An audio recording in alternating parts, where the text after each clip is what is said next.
नमस्कार मंडळी.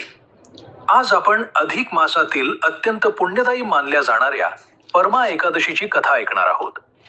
असे सांगितले जाते की जो भक्त श्रद्धेने परमा एकादशीचे व्रत करतो त्याचे दुःख, दारिद्र्य आणि अनेक संकटे दूर होतात. तसेच भगवान विष्णूंची कृपा त्याच्यावर सदैव राहते. पुराणांमध्ये वर्णन येते की मृत्यूच्या वेळी अशा भक्ताला यमदूतांचा त्रास होत नाही. भगवान विष्णूंचे पार्षद त्याला दिव्य लोकांकडे घेऊन जातात. एकदा धर्मराज युधिष्ठिरांनी भगवान श्रीकृष्णांना विचारले, हे जनार्दना, अधिक मासातील कृष्ण पक्षात येणाऱ्या एकादशीचं नाव काय आहे? तिचे महत्व आणि विधी मला सांगा.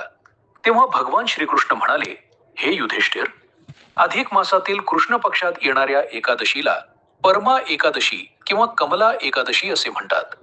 सामान्यतः वर्षभरात 24 एकादशी येतात, परंतु अधिक मास आल्यास त्यांची संख्या 26 होते. त्या दोन विशेष एकादशी म्हणजे पद्मिनी एकादशी आणि परमा एकादशी. त्यानंतर भगवान श्रीकृष्णांनी एक कथा सांगितली. प्राचीन काळी कांपिल्य नगरीत सुमेध नावाचा एक ब्राह्मण राहत होता. त्याची पत्नी अत्यंत पतिव्रता, धर्मशील आणि भगवान विष्णूंची भक्त होती. दोघेही अत्यंत गरीब होते, पण देवभक्ती आणि धर्मकर्म यात कधीही कमी पडत नव्हते. त्यांच्या घरात अनेकदा अन्नाची कमतरता असायची. तरीही त्यांच्या दारात आलेल्या अतिथींचा ते आदरपूर्वक सत्कार करत असत. एके दिवशी सुमेध आपल्या पत्नीला म्हणाला, आपली गरिबी दिवसेंदिवस वाढत आहे. मला धन कमावण्यासाठी दुसऱ्या प्रदेशात जावे लागेल. तेव्हा त्याची पत्नी म्हणाली, स्वामी, मनुष्याला जे काही मिळते ते त्याच्या पूर्वजन्मीच्या कर्मानुसार मिळते. जर आपल्या भाग्यात धन असेल तर ते येथेही मिळेल. आपण देवभक्ती सोडू नका. भगवान विष्णूंवर विश्वास ठेवा. पत्नीचे विचार ऐकून सुमेधाला ते योग्य वाटले आणि त्याने बाहेर जाण्याचा विचार सोडून दिला. काही दिवसांनी कौंडिन्य ऋषी त्या नगरीत आले.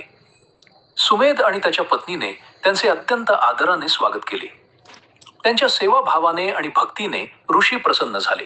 तेव्हा त्या दाम्पत्याने ऋषींना विचारले, गुरुवर्य, आमचे दारिद्र्य दूर होण्यासाठी काही उपाय सांगा. कौंडिन्य ऋषी म्हणाले, तुम्ही अधिक मासातील कृष्ण पक्षातील परमा एकादशीचे व्रत श्रद्धेने करा. एकादशीच्या दिवशी ब्रह्म मुहूर्तावर उठून स्नान करा. भगवान विष्णूंची पूजा करा, संकल्प घ्या आणि दिवसभर उपवास करा. द्वादशीच्या दिवशी ब्राह्मणांना भोजन व दान देऊन व्रताचे पारणे करा. या व्रताच्या प्रभावाने तुमचे दारिद्र्य दूर होईल आणि तुम्हाला धन, सुख व पुण्याची प्राप्ती होईल. ऋषींचे वचन ऐकून त्या दाम्पत्याने विधीपूर्वक परमा एकादशीचे व्रत केले. भगवान विष्णू त्यांच्या भक्तीवर प्रसन्न झाले. काही काळातच त्यांच्या जीवनातील दारिद्र्य दूर झाले. त्यांना धन, सुख आणि समृद्धी प्राप्त झाली. असे सांगितले जाते की त्यांनी आयुष्यभर धर्मपूर्वक जीवन जगले आणि मृत्यूच्या वेळी त्यांना यमदूतांचा त्रास झाला नाही.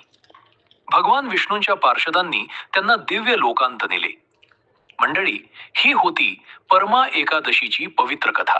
मंडळी, परमा एकादशीची ही पवित्र कथा तुम्हाला आवडली असेल तर व्हिडिओला लाईक करा, शेअर करा आणि अशाच धार्मिक कथा, व्रतांच्या कथा आणि मंदिरांची माहिती पाहण्यासाठी आपल्या चॅनलला सबस्क्राईब करायला विसरू नका. कमेंटमध्ये नक्की लिहा, ओम नमो भगवते वासुदेवाय.